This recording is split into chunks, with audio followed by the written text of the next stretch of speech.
Hello everyone, I am Sandeep, your physics teacher. So, today we will learn about the Lorentz force in the chapter magnetic effect of current. Right?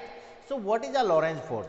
अभी तक हमने ये पढ़ा कि अगर कोई charge particle electric field में रखा है तो उस पर इलेक्ट्रिक फील्ड की वजह से एक इलेक्ट्रोस्टैटिक फोर्स एक्ट करेगा, और सिमिलरली अगर कोई चार्ज पार्टिकल मैग्नेटिक फील्ड में मूव कर रहा है तो उस पर एक फोर्स एक्ट करेगा, that is called magnetic Lorentz force. ठीक है, मैग्नेटिक फील्ड के थ्रू एक फोर्स एक्ट करेगा.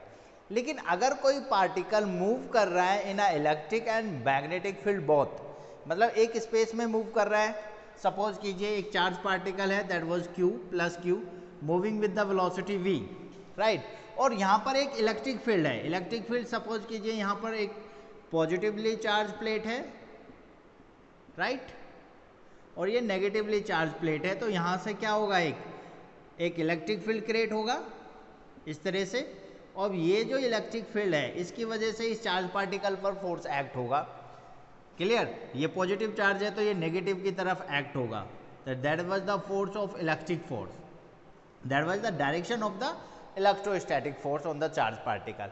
बट अगर हम एक बात कहें कि यहाँ पर एक मैग्नेटिक फील्ड भी है, लाइक दैट, ये एक मैग्नेटिक फील्ड है इसी स्पेस में, तो इस चार्ज पार्टिकल पर एक मैग्नेटिक फील्ड की वजह से भी एक फोर्स एक्ट होगा, दैट इज Fm. क्लियर, तो इस कंडीशन में इस चार्ज पार्टिकल पर दोनों फोर्स एक्ट हो रहे हैं, that was electrostatic force and the magnetic force. The Lorentz force क्या कहता है, the Lorentz force is the force exert on a charge particle which are moving in a electric and magnetic field both. That was force F is equal to the sum of the force due to electric field and plus sum of the force due to electric field and the force due to the magnetic field. Right? Where Fe यानी कि electric field की वजह से जो force होगा किसी charge Q पर, that is Q into F. ठीक है, क्योंकि Q into E, sorry, right, क्योंकि E is equal to the F upon Q. Similarly magnetic force के बारे में हम लास्ट वीडियो में पढ़ चुके हैं, that is Q into V cross B. Clear, so that was the force due to the magnetic force. So total sum अगर हम निकालें,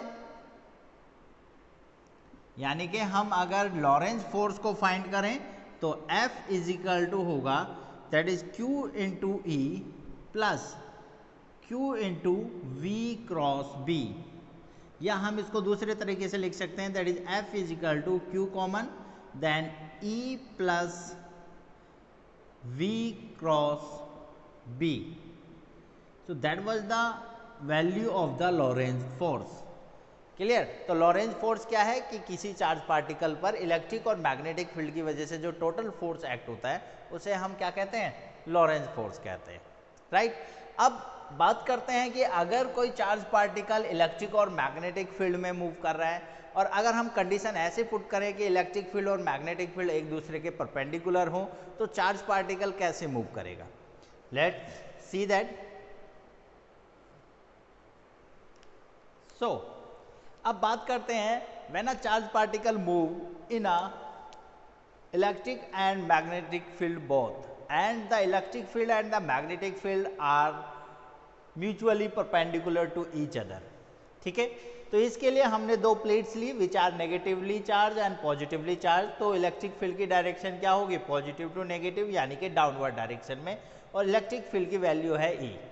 एक यूनिफॉर्म इलेक्ट्रिक फील्ड क्रिएट हुआ, and we will also create a uniform magnetic field in this region. तो magnetic field जो मैंने red cross से denote किया हुआ है, तो मैग्नेटिक फील्ड की डायरेक्शन कहाँ है, अंदर की तरफ है, राइट, क्योंकि क्रॉस फील्ड है. तो इस कंडीशन में चार्ज पार्टिकल पर दो फोर्स एक्ट होंगे, पहला force due to the electric field and the second one is the force due to the magnetic field. अब ये पॉजिटिव चार्ज पार्टिकल है, तो ये इलेक्ट्रिक फील्ड की वजह से जो फोर्स एक्ट हो रहा है या इलेक्ट्रोस्टैटिक फोर्स जो एक्ट होगा वो कहाँ होगा, नेगेटिव प्लेट की तरफ, यानी कि डाउनवर्ड डायरेक्शन. बट जो मैग्नेटिक फोर्स जो है, मैग्नेटिक फोर्स को फाइंड करने के लिए हम क्या लेफ्ट हैंड रूल यूज करेंगे. So Fleming's left hand rule, magnetic field अंदर की तरफ है, ठीक है, चार्ज पार्टिकल इस तरफ मूव कर रहा है, यानी कि करंट की डायरेक्शन मिडिल फिंगर की डायरेक्शन है। इन दैट केस जो थंब है वो क्या करेगा, वो हमें देगा द डायरेक्शन ऑफ फोर्स। तो फोर्स इस पर मैग्नेटिक फोर्स अपवर्ड डायरेक्शन में एक्ट हो रहा है, तो मैग्नेटिक फोर्स ऊपर की तरफ लग रहा है, ठीक है। According to the Lorentz force, the Lorentz force now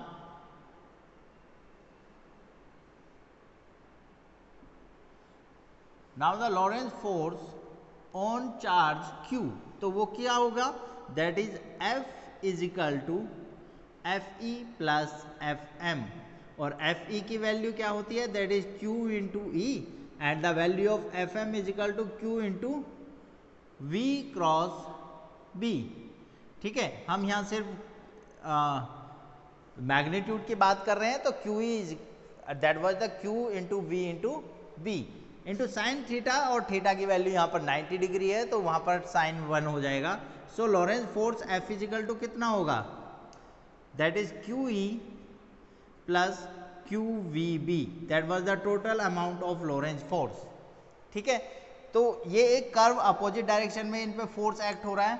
अगर हम बात करें वेलोसिटी फिल्टर की या वेलोसिटी सिलेक्टर की, the condition for the velocity filter और वेलोसिटी सिलेक्टर इज दैट कि चार्ज पार्टिकल पर अगर कोई फोर्स एक्ट ना हो, ठीक है, और जो मतलब टोटल अमाउंट ऑफ फोर्स यानी कि मैग्नेटिक फील्ड और इलेक्ट्रिक फील्ड की वजह से जो फोर्स एक्ट हो रहे हैं वो वैल्यूज क्या हो जाए, इक्वल हो जाए, तो चार्ज पार्टिकल ना तो ऊपर जाएगा और ना ही नीचे आएगा, चार्ज पार्टिकल अपनी पाथ पे सीधे निकल जाएगा in that one direction with the same velocity v, ठीक है।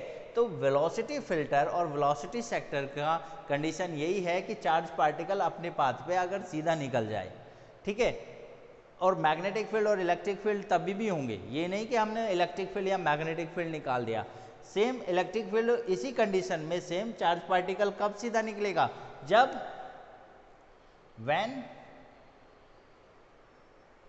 फॉर वेलोसिटी फिल्टर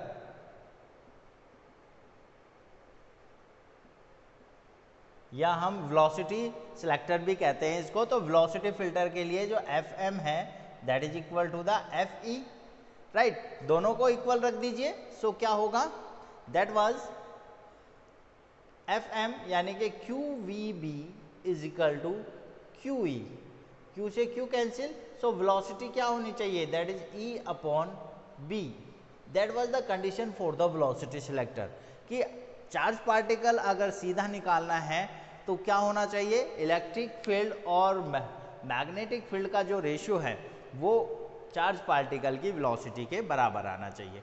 तो ये है condition for the velocity selector, जो आपके एग्जाम्स में भी काफ़ी बार पूछा जाता है और आपको ये ड्राइव करने के लिए भी आता है 1 और 2 मार्क्स में। बाकी इस पर फॉर्मूले भी हैं, इस फॉर्मूले पर आप काफ़ी न्यूमेरिकल्स भी कुछ सॉल्व कर सकते हैं।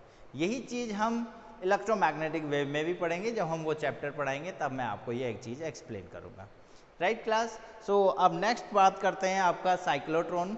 साइक्लोट्रॉन फॉर दिस सेशन यानी कि 2020 और 21 के लिए डिलीट हो चुका है आपकी बोर्ड क्लासेस के लिए, तो आप इसे अभी रहने दीजिए, बट कंपटीशन लेवल के लिए आप इस चीज़ को पढ़ सकते हैं। और ये सिमिलरली ऐसा ही है जैसे मैंने आपको लास्ट वीडियो में बताया था कि चार्ज पार्टिकल अगर किसी मैग्नेटिक फील्ड में मूव कर रहा है, ठीक है, और परपेंडिकुलरली मैग्नेटिक फील्ड के एंटर करता है तो कैसे रिएक्ट करता है, एक सर्कुलर पाथ पे मूव करता है, राइट। तो वही कंडीशन हम साइक्लोट्रॉन में भी पढ़ेंगे। आफ्टर दैट साइक्लोट्रॉन को स्किप करके नेक्स्ट टॉपिक की तरफ बढ़ते हैं। The next topic is force act on a conductor carrying current placed in a magnetic field. अगर कोई कंडक्टर जिसमें करंट फ्लो हो रहा है वो एक यूनिफॉर्म मैग्नेटिक फील्ड में रखा जाए तो उस पर एक फोर्स एक्ट करता है। अब ये हम पहले भी पढ़ चुके हैं, 10th क्लास में आपने ये सब कंप्लीट कर लिया होगा, बट कितना अमाउंट ऑफ फोर्स उस पर एक्ट करेगा या फोर्स किस किन चीज़ों पर डिपेंड करेगा वो सब हम इस टॉपिक में पढ़ेंगे, राइट। सो सपोज कीजिए we have a conductor of cross section area A and the length of the conductor is L. The current in the conductor is flowing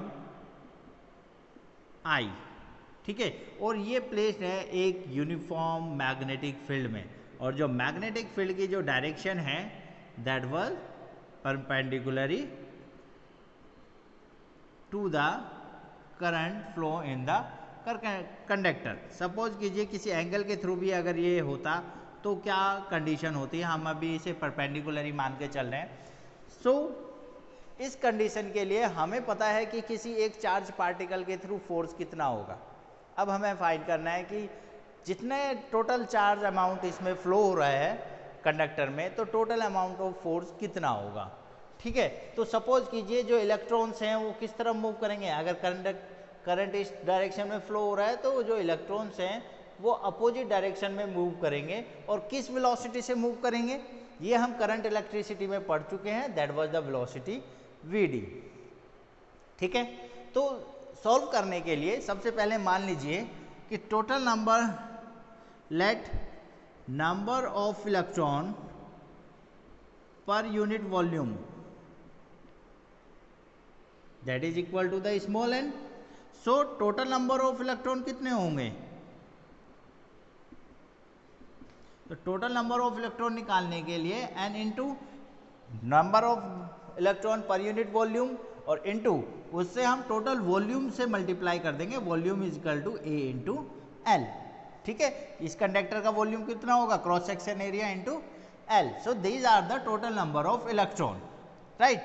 अब टोटल नंबर ऑफ इलेक्ट्रॉन हमें पता चल गया। एक electron जब move करता है मैग्नेटिक फील्ड में तो उस पर कितना फोर्स लगता है।